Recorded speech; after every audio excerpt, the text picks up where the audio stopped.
Bonjour à tous et bienvenue à notre incontournable rendez-vous, le secret d'une piscine réussie. Le mag qui vous explique tout ce que vous avez toujours voulu savoir sur les piscines sans jamais oser le demander.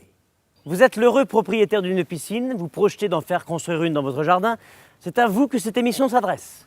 Notre thème d'aujourd'hui, comment choisir son filtre. Autant dire que nous ne laisserons rien passer.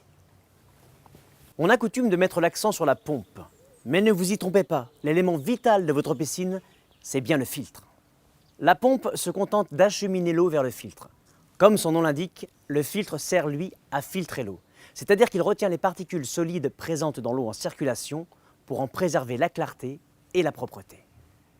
Notez que le dimensionnement du filtre est directement lié au volume d'eau à traiter. Ce n'est qu'une fois qu'on a dimensionné le filtre que l'on choisit la pompe, tout en tenant compte des longueurs de tuyaux et des équipements.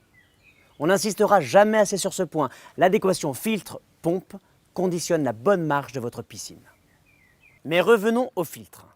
Il y a deux critères à prendre en compte pour bien choisir son filtre.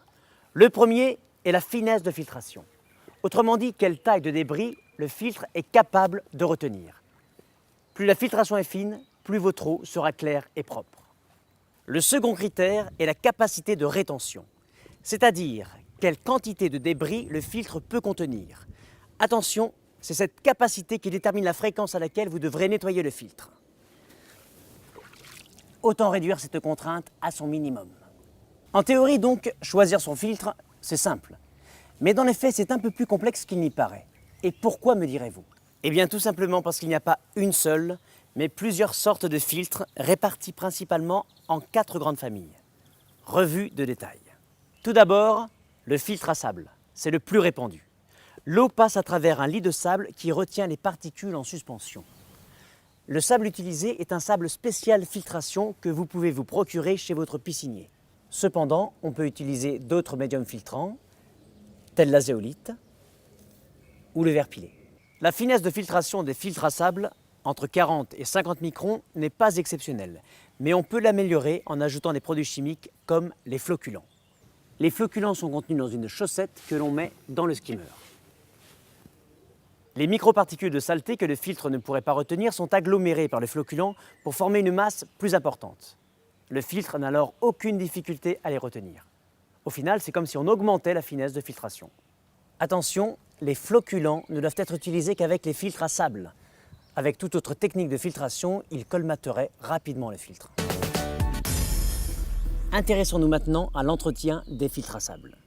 Outre le remplacement du sable tous les 5 ans environ, l'entretien courant des filtres à sable est simple mais plutôt gourmand en eau du bassin car il faut procéder par contre-lavage. De quoi s'agit-il exactement? Le filtre s'encrasse progressivement, empêchant l'eau de passer. Résultat, la pression monte. On peut le voir très simplement sur le manomètre du filtre. Dès lors qu'il indique une pression supérieure à la normale entre 0,5 et 0,7 bar, un contre-lavage s'impose. Le contre-lavage, comme son nom l'indique, consiste à inverser le sens de circulation de l'eau pour désincruster les débris coincés dans le sable. L'eau de la piscine entre à l'envers dans le filtre pour soulever le sable et le nettoyer, puis est évacuée directement à l'égout. Passons maintenant à un autre type de filtre, le filtre à cartouche. Il présente les avantages d'une bonne filtration entre 20 et 25 microns, un entretien facile et un faible encombrement. Comment ça marche? L'eau entre dans le filtre et passe à travers une cartouche filtrante très performante pour en ressortir propre. Pour le nettoyage, il suffit de sortir les cartouches et de la passer au jet afin d'en désincruster les débris. Cette opération, qui consomme peu d'eau, est à renouveler en moyenne tous les mois si votre filtre à cartouche a été bien dimensionné.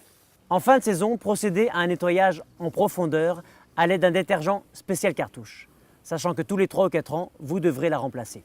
Autre choix particulièrement intéressant, le filtre à éléments de grande capacité est un filtre à plusieurs cartouches. Sa grande taille lui permet de retenir beaucoup plus de débris et, gros avantage, ne nécessite qu'un seul nettoyage par saison. Avec une finesse de filtration entre 20 et 25 microns, le filtre à éléments de grande capacité offre le meilleur rapport qualité d'eau-entretien. Enfin, le filtre à diatomée, NEC plus ultra du marché, avec sa finesse de filtration exceptionnelle entre 3 et 5 microns, donne une qualité d'eau sans équivalent. La diatomée est une microalgue dont le squelette fait de silice constitue un excellent agent de filtration. Déposée dans le skimmer, la poudre de diatomée s'agglomère sur les panneaux du filtre pour former un gâteau filtrant extrêmement efficace, à travers lequel l'eau passe pour en ressortir parfaitement propre. Son entretien s'effectue comme pour le filtre à sable par contre-lavage. Durant cette opération, une partie de la diatomée s'évacue avec l'eau de lavage. Il est donc nécessaire d'utiliser un bac séparateur pour la récupérer et ne pas la rejeter dans le réseau des eaux usées. Il ne faudra pas oublier lors de la remise en route de recharger le filtre en diatomée. Enfin, une dernière recommandation, il est nécessaire de procéder à un démontage et un nettoyage du filtre tous les ans. Voilà, nous venons de passer en revue les 4 principales typologies de filtres existantes. Je pense qu'il est maintenant temps de passer à la séquence que vous attendez tous, celle des questions SMS du jour.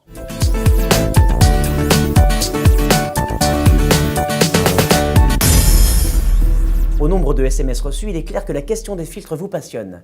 Mais vous le savez, dans cette émission, nous ne filtrons pas vos questions. Christelle de Saint-Tropez s'interroge. J'utilise un filtre à sable et j'ai des particules en suspension dans mon bassin. Que faire? Eh bien, douce Christelle. Vous pouvez dans un premier temps ajouter un flocculant qui aidera votre filtre à retenir les particules. Ou à terme, opter pour un filtre à cartouche ou à diatomée afin d'obtenir une meilleure finesse de filtration et donc une eau plus limpide. Michel d'Angoulême, quant à lui, se demande: la qualité de la filtration influence-t-elle également la qualité de l'eau? Perspicace Michel. En effet, plus la filtration est efficace, moins il est nécessaire de traiter l'eau, ce qui réduit d'autant l'utilisation de produits de traitement.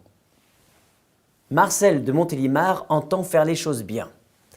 À quelle fréquence dois-je contrôler mon filtre? Admirable Marcel, votre prévoyance vous honore. Soyez pragmatique. Jetez un coup d'œil sur le manomètre toutes les semaines pour vérifier la pression et nettoyer le filtre si elle est excessive. C'est vrai pour n'importe quel type de filtre. Laura de Pontarlier ne voudrait surtout pas se tromper. Dois-je choisir un filtre à sable avec la vanne sur le dessus ou la vanne sur le côté? C'est très simple, hésitante Laura. Le positionnement de la vanne sur le côté facilite l'entretien du filtre car elle permet d'accéder au sable plus facilement. Dans le cas d'une vanne située sur le dessus, on doit démonter les canalisations pour accéder au sable. En revanche, l'encombrement est moindre. Alors, filtre à sable, à cartouche, à éléments de grande capacité ou à diatomée? Quel que soit votre choix en matière de filtration, Hayward, numéro 1 mondial des systèmes de filtration et des équipements de confort, vous propose le meilleur de chaque technologie pour faire aimer plaisir de la baignade avec économie et respect de l'environnement. Retrouvez la description complète des produits Hayward, les analyses, les conseils et les questions de saison sur www.hayward.fr. Au revoir à tous et à bientôt pour partager avec nous les secrets d'une piscine réussie. Salut les baigneurs!